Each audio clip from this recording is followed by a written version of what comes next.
এই তো আসলাম motor setting করার জন্যে। এটা আগে নিচে ছিল লোহার পাইপ, এখন প্লাস্টিক পাইপ লাগানো হইতেছে।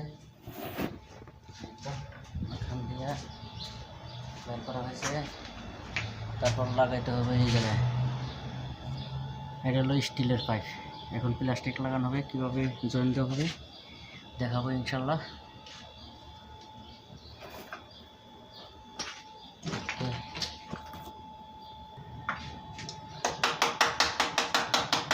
এটাকে সুন্দর যারা বলা হয়, দেখেন এর সাইড থেকে একটু বোতা দিয়ে দেবো ইনশাল্লাহ।